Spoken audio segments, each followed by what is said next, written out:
Can vegans build muscle? Hi, I'm NISHA. I'm Nicole. I'm DANI. And I'm Hannah. And this is The Vegan View. Cheers! Today on the show, we have a certified plant-based nutritionist, a vegan athlete, and a female bodybuilder. You can find her on Instagram under the Instagram name High Performance Vegan. Please welcome Lottie. Yay! Yay. Welcome. We're so happy to have you here. Thanks for having me. You are a vegan bodybuilder, and I feel like you're totally helping the vegan movement by showing that you can build muscle and be a healthy, strong athlete. I think sometimes there's this misconception that if you're a vegan, you can't put on muscle. That's very commonly found. I mean, I was actually listening to a podcast. I put this up as a post on Instagram by Erin Stern. And if you're familiar with bodybuilding, she's, I think Olympia athlete for women's figure in 2012. Wow. She won. So she's pretty famous. And she said something in her podcast just straight out. And it was like, she was being interviewed on someone's podcast, I should say. And it was like, yeah, vegans, they just have such a hard time building muscle. And I was like, come on, Erin Stern, I can't believe you just said that. Like, that is so, offensive. It's always so crushing when someone you look up to or love to listen to says something like that about vegans. That's just so false. Or says something about incomplete proteins, or we're always protein deficient. It makes me really sad. Yeah. The protein deficiency thing is just a joke. I mean, I don't know anybody that's protein deficient, but let's talk about nutrient deficiency from eating not enough nutrient dense foods, which is more common on eating an omnivorous diet than a plant-based diet. You're gonna get more variety naturally. So I would love to hear more about your journey to veganism, because you were an athlete before you were vegan, right? Yeah, I wasn't necessarily a bodybuilder, but I was definitely athletic. I played sports my whole life, like soccer and tennis, and I ran track. And I've been working out in the gym since I was maybe 16. So I've been trying to build muscle since then, but it wasn't really that I got the lean gains and even the lean mass gains until I went towards a whole food plant-based vegan diet. So even when I was paleo in my early 20s, before paleo was a thing, I wasn't really lean, I wasn't shredded, I wasn't as strong. I don't think I could do my first pull-up until I went vegan, which was a really interesting thing. So there's definitely something to be said for your body maturing, and you get more coordination, and you're able to build muscle as you get a little bit older, No, that's true. past your teens. But I think just all the nutrients that you get on a vegan diet really help you with that. And eating chicken breast and steak and spinach and basically no carbohydrates. Sounds so fun. Yeah. It's horrible. Yeah, I the could food never just tastes eat terrible. like that when I was trying to be healthy and just eat really simple chicken breast and vegetables. I just was not satisfied. No, it was miserable. It was pretty terrible. And you have to flavor the food. I think I had a George Foreman grill. That was my favorite thing. And I would just put eggplant and chicken breast, and then I just try to throw a bunch of rosemary and olive oil, and it sounds terrible, right? But that's what I tried to do to flavor the food. And then eventually I got kind of sick of eating like that, and I read Skinny Bitch, and I got to that chapter about how they slaughter cows, and I just had an awestruck moment where I was like, why am I eating animals? Because I knew vegetarians. I had people in my family that were vegetarian. I had friends, and I never thought, oh, they're weird. I just thought, that's cool. You don't eat meat? I have no problem with that. Right. But I never thought that I would be the person that went vegetarian or vegan, because I thought I needed the meat to build protein, because that's what you read, right? Yeah. So from your days before you were vegan and now, how has what you eat on a day-to-day basis to build muscle, how does it compare and contrast? So, I mean, if you're looking to build muscle, you do need to think a little bit about protein, right? So staples for protein for me, in the past it was meat, it was chicken breast, it was lean cuts of steak or whatever. Now it's lentils, black beans, chickpeas, seitan, tofu, tempeh. I mean, all those. Naming all of our favorite foods. It's really, And I mean, it's good to have a variety. So I try every week, my wife and I, we meal prep. And that's a fun day. Yeah, it is. That's so healthy. It's our Sundays, right? But at least I know what I'm gonna eat for the week, and that just kind of helps me stay on track. But I think if you're not in the gym like 4 or 5, 6 days a week, because right now I'm training lifting weights 5 to 6 days a week, you really don't need to worry so much about protein.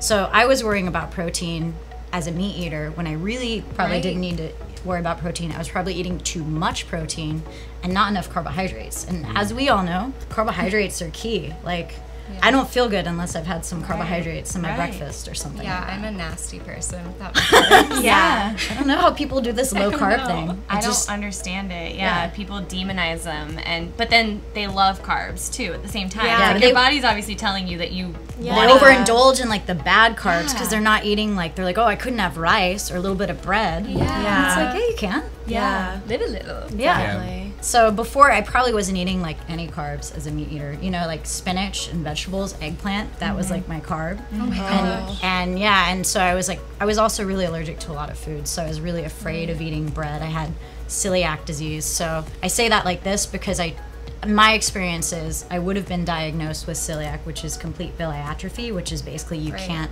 you know, digest your food, absorb your food.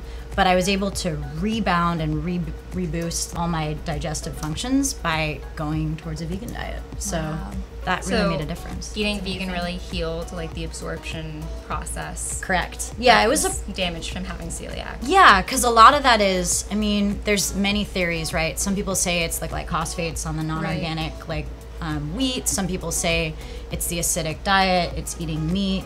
It could be a myriad of things, but I think the biggest thing is that if you're eating really acidic, heavy foods like meat and really processed foods and a lot of dairy, that's so hard to digest. So if you eat things that are full of fiber, it moves things along, it nourishes the gut.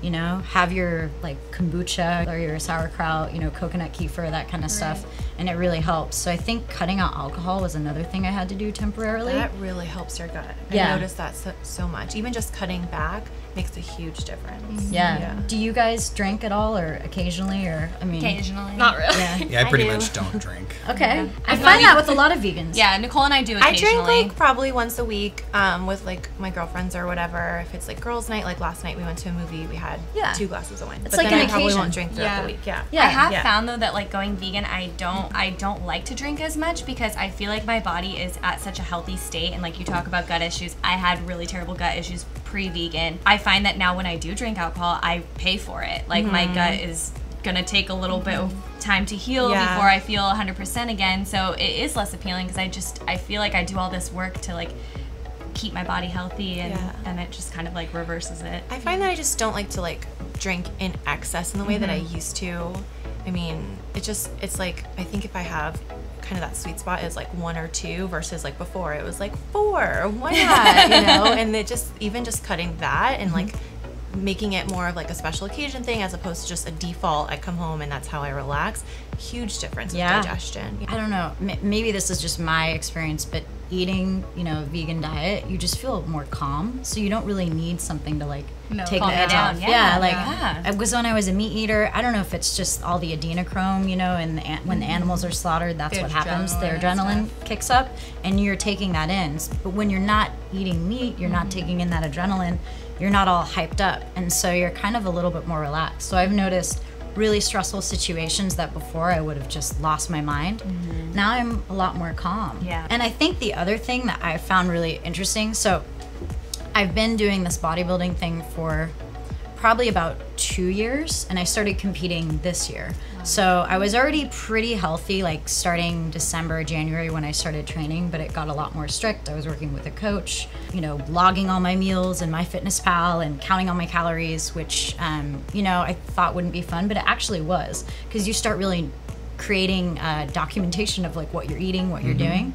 And at the same time, I thought, you know what, for the good of society, for the good of me, for all the animals, like let's try to just keep track of like all these changes, so I can say, you know, with proof that these were my bloods before and after, this is how much muscle I had before and after, so that way I have evidence.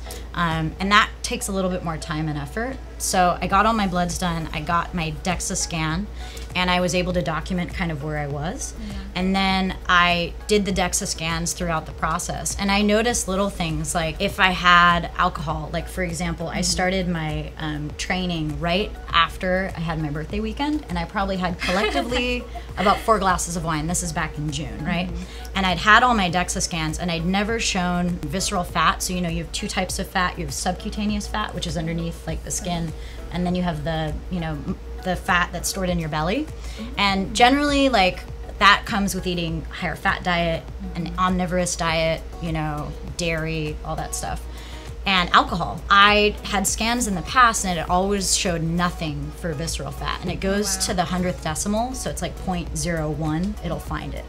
And I got my DEXA scan, and it showed, like, I think it was like 0.08 or 9 of visceral fat. So what happens when you drink alcohol and you eat food, basically your food will be automatically stored as fat. That's because it prioritizes the absorption of the alcohol. I was just talking to one of my friends from college, and we're talking about, like, we were never bigger in college, but we had like a belly. And I was like, why did we have like these skinny little legs, skinny little arms, skinny little legs, and then this like belly? And it's because in college you drink, most people, not everyone, but you drink, and it's like, now I don't have problems with that, like the visceral fat you're talking about. It's crazy. And you know, sometimes like you won't notice it at first because it'll store kind of like around the organs, but as you eat more fatty foods, it kind of starts to protrude out, and that's when you notice it more. So I thought just from those 4 days of really like not eating super well, like I had a couple slices of cake, I had some drinks, but oh my God, like even when I was drinking, I wasn't really consuming that much food. But even the food I'm eating, it's just going straight in storing, and I'm like, that was such a waste. You know, so it made me really like realize what that does, like that's visceral fat area. So and you especially see it because you are eating so clean otherwise. Whereas like people, that was the one meal. You can see the 1 meal difference. Whereas like I don't really track that as much, but I know that there are times where I eat very fatty foods, like multiple in a row, and then I'm like, well, why don't I have a 6-pack? Like. That's why. I think it's the consecutive. Right. I think it's so cool that there's a lot of people who like get obsessed with food and counting this stuff, but I think in the case of bodybuilding, it's like an art. It's like a science. You're actually measuring and watching thing in not like an obsessive way, but more in a scientific way. It's observance. And it's really cool to experience that change and to see it and really learn the science behind it and how your body responds to it. I think that's so cool. And you know, like not everyone out there, that's a really niche field. Not everyone out there is a bodybuilder, right? But I think the general health message is if you're gonna have a little splurge, there, you know, you got to be mindful of if you keep doing that same splurge like day after day, it'll build up. You know, even if it's a plant-based splurge or a vegan splurge, it's gonna add up. And so the strategies for that, you know, for me, that next day was intermittent fasting, so just completely skipping like breakfast basically, and then you miss out on those calories and you just kind of create that deficit. And I think that's kind of normal. Like if you eat like a really heavy dinner, do you really feel like eating breakfast? About that. Me and Nicole were talking in the car one day, and she was like, I'm trying this new thing where I only eat when I'm hungry, and I don't know why it just blew my mind. And I was like, why do I eat when I'm not hungry? Because of my work schedule at the time, it was like, oh, I have to eat breakfast at this time because otherwise I'm not gonna have time for, like, it was all about fitting in food around my schedule, but I was trying my best to try to just listen to my body instead of letting my mind lead. But I do want to say with what you're saying, to kind of echo what you were saying, because I used to have an eating disorder, so I think sometimes it's really important that we just note that what she's doing is for the purposes of bodybuilding, and she has this really great like these competitions that she goes to, but I think that what she's talking about is like mindfulness and how food affects your body. And I think it's like you have seasons where you're like working towards a goal, so it's like it depends on what your intention is and how much you're looking at this kind of stuff. I just want to put that out there, that we're not saying that you have it's a really good thing to bring up. Be super into every single or be super aware of every single thing you're eating, especially if you do come from an eating disorder past. This is like, she has a goal and she's a competitor, and this is like part of what she does. It's your like sport. you said, it's an art. Yeah. It's Yeah. really cool. Yeah. Absolutely. But yeah, I think for, you know, general purposes, I think if you just are eating a vegan diet and you're going to be healthier. I mean, you're going to, that's what all the science says. That's what all the studies say. I mean, you give a blood test to pretty much like any vegan that's eating, you know, a good variety of fruits and veggies and, you know, legumes, and they're going to have like really healthy microbiome, really healthy bloods. They're going to be a healthier body weight. That's just because that's how we're designed to eat, really. And it's a lot easier to eat that way. I think I was talking to someone in the gym and they were like, well, you know, I just feel really compelled to just, you know, eat meat. And I said, okay, so you have a field. This is my favorite reference. And you have a cow, and then you have a banana vine, or you have like an apple tree or something, and you're really hungry. Are you gonna like look at that cow and think, oh yeah, like I'm gonna kill that cow and eat it? Energy expenditure. Yeah, it's ridiculous. It's too high. Yeah. And the only reason we consume, you know, meat is there's a lot of push, you know, from government and lobbying and subsidizations. Yeah. And so Industry. yeah, it's a lot of that. And I think things are changing now, and we've got like so many people, we've got all these like awesome YouTube channels talking about vegan lifestyle, and it just makes it a lot more easy for people to like attain. It's not just like, oh, these people in the corner that are like really skinny and look like hippies. Yeah. Those guys. It's like, no, it's general health. Yeah. You know? Cool. My friend just texted me the other day. She's like, I'm meeting up with this friend and she's vegan. She just told me that she's vegan. Where can we go? And I was like, here's where you can go. Here's like a list of places. Cool. And I was like, awesome. And it's cool when you're open about being vegan. I know a lot of people are like afraid to talk about it, but when you're like wearing it proud, you become like a resource. Like that's what people think of. So Yeah. But you kind of glossed over this. What is a bikini posing class? And that sounds so cool. Oh, I know. That actually is the hardest thing for me to do, I think, is the being in a bikini on stage is not really my cup of tea, so to speak. I feel like that's the worst thing ever. You're just like barely naked and you're like, But what you're learning how to pose, isolate certain muscles or something to show them off? Yeah, it's like the best way to showcase your body without looking too awkward. Although to the lay person, a lot of the poses are kind of awkward. But the judges are looking for certain criteria depending on the division of bodybuilding. So for bikini, there's basically like 3 or 4 levels of competing. So there's usually bikini. There may be like an fitness portion, which is a little bit more about showcasing you in like a fitness outfit, and that's only certain divisions of bodybuilding. Then there's figure, which is the women are a little bit more muscular and they have a one-piece suit, and then there's physique where the women are quite jacked, like to put it plainly. So if you know Dana Lynn Bailey, she's a really famous bodybuilder. She's, I think, pescatarian, but her husband's vegan. That is like what she did. She was very muscular. Okay. So bikini's the smallest out of them. And you wear a 2-piece bikini, hence bikini. And that's a newer division. Bikini, I think, came around about like a little over 10 years ago. So it's relatively new. And usually the women are a little bit more feminine. They're not as muscular. They're athletic. It's a bit more like a pageant. That's what some people think, is it's kind of pageanty, because they do look at like overall aesthetic, so your hair and your makeup, and also certain body parts, so like mainly your shoulders, your glutes, not so much like your quads or your back, because usually you have long hair, so that's covered.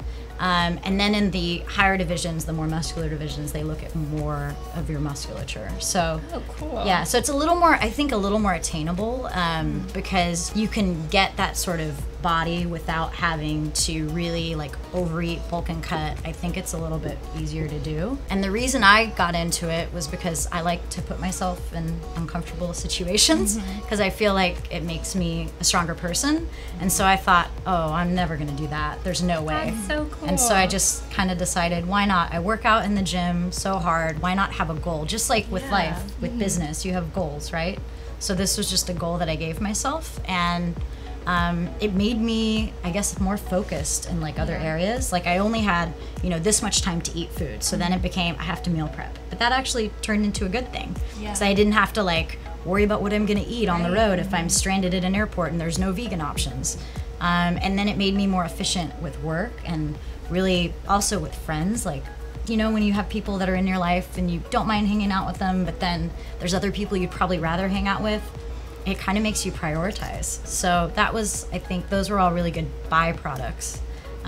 But yeah, the bikini posing is required because like cool. pretty much unless you're really, really good at like the pageants, and even then, a lot of these girls come from that world, and you have to learn how to walk, you have to learn how to pose. There's a certain way that you do the posing so that it looks uniform on stage, and so usually you want to hire a coach for that, because the last thing you want is for your hair to look amazing, your makeup to look great, you look fantastic, you're feeling great, and then you get up on stage and you just look like you don't know what you're doing. That would be, you know, the worst. So I just figured I'm really awkward. I need to hire a coach that knows what they're doing. And so that's what the classes are for. Have you guys ever been to a bodybuilding show? No. I have friends who bodybuild, but I've never been to their shows. I've I've seen them on videos. Instagram stories. Okay, yeah, where everyone's like really orange and you're like, Yeah. man, they look really like a pumpkin right now. I had no idea what that was for at first, and then my friend explained it to me, and she was like, yeah, it's for the show definition and everything like Yeah, that. because you'll be washed out, so you can just imagine bright white lights, and you just look completely toneless without that. But it is really dark, and you know, they tell you like you got to sleep on black sheets or you'll get like orange everywhere. And once you shower, the whole shower like just turns bright like orange. Oh my god, it's weird. Yeah, That's funny. What has your experience been as a woman in bodybuilding, and what are some myths about women in bodybuilding that you would like to dispel? Okay. Well, I think the protein thing comes up, although I know it comes up for men and women alike.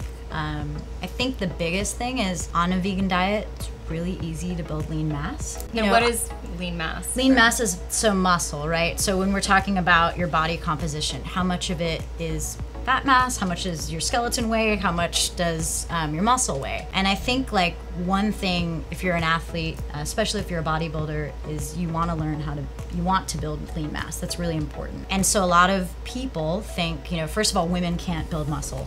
That's a big myth, right? Like, you know, men can build muscle and they can get really big, but women can't. We may not be able to get as big, but what's one thing we want is like to get more toned. And more tone means more muscle density. And so you need more muscle mass. One thing with eating a higher carb, plant-based, whole foods diet is that you can basically take that fat mass and go from having a higher fat mass to lowering the fat mass and raising your lean mass. And that's not hard to do. It just has to be something you pay attention to with how you eat. So making sure you're getting like enough protein to repair and enough carbohydrates to fill out the muscles, and watching how much fat you eat. You know, if you know, try not to eat like super oily foods. You know, I just cook with water, and the carbs and the protein kind of sort themselves out. And is it easier to build a lean muscle mass because plant-based foods have lower fat in Correct. them? Yeah, Okay. I've done the DEXA scanning, right? So in this, I'll use the most recent DEXA. So 3 weeks ago, I was, I think, 93.9 pounds of lean mass, or 92 point something. 2 days ago when I got scanned, I was 2.6 pounds of lean mass higher in 3 weeks. Wow. That's insane. That's crazy. crazy. It's insane. And my first prep was, like, when I did my first show, it started in January and ended around like middle of March. And in that time, I lost about 7% body fat and gained 7 pounds of lean mass. That's incredible. In 3 months, basically. Yeah. So that whole, you know, you can't build muscle on a vegan diet. Women can't build muscle. Yeah, I feel like that's something crazy to say that. incredible. Yeah. So there's genetic components, right? But I Right. think if you're doing the right things, you're creating stress, lifting weights, ripping and repairing the muscle, and you're eating like a plant-based diet, which is super low in inflammatory, like it's awesome because you can actually train harder and recover faster than if you were an omnivore. And also because of estrogen, actually, women can recover more quickly. Yeah, So we actually have a bit of an advantage over the guys to some degree. like that. they're finding out. Yeah, that's right. So I think that's a big thing. And then just to address, I know we talked a little bit about like carbohydrates. So carbohydrates are really important for energy, for our brains. Like we talked about our mood, right? Like you feel just so much better after you have like your oatmeal in the morning or your toast. But they also help fill out your muscles, because your muscle, each molecule of glycogen has water inside of it. So you've got water and glucose that you need to fill out those muscles. And so before people get on stage, whether they're a vegan or an omnivore, they have to have like a higher carb meal to really like puff their muscles out. Yeah, exactly. Because otherwise you get that kind of like flat, stringy appearance. I know I've talked about people that do like paleo and their muscles just look a little stringy, a little flat. So there's a big benefit to eating a vegan diet and training hard, because you're going to get all those really good carbs from your rice, from your beans, all that stuff. What's your favorite carb? Ooh, good question. I would say white rice. I love white rice. Like, I love brown rice, but white rice. How about you guys? I love white rice. White rice? Mine's oatmeal. I love it like a oatmeal's good good too. fragrant Oatmeal babe. white rice. Yeah, like a jasmine. Yeah. Jasmine rice. A jasmine basmati is my favorite carb. Okay. Yeah. Yeah. I'm with you. Yes. There's a lot of good rices out there. Yeah. What about red rice? I was about to say I like red potatoes rice. too. Potatoes are awesome. Potatoes get such a bad rap. know. But they have protein, know. like a lot of protein in them, believe it or not. And they eat so many potatoes. I'm just like, and I get a lot of We're of turning people. into potatoes. Literally. Yeah. I'm like half oatmeal, half potatoes. Oh, oatmeal's good. I Those think are good things to be. Yeah.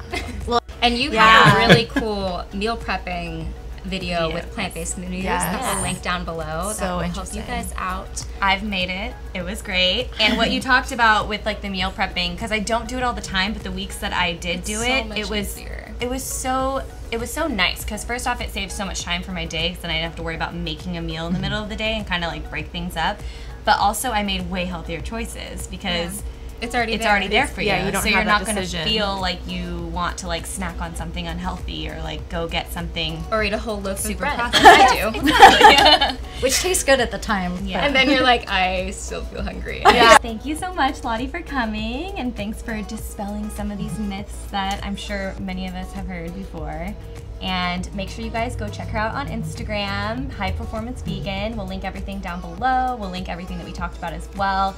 And let us know in the comments if you have any questions about bodybuilding. We will definitely pass them along to her and get back to you guys. And don't forget to subscribe to our channel before you leave. Check out our individual channels and join our Facebook group. We have a lot of cool people in there and it's really fun.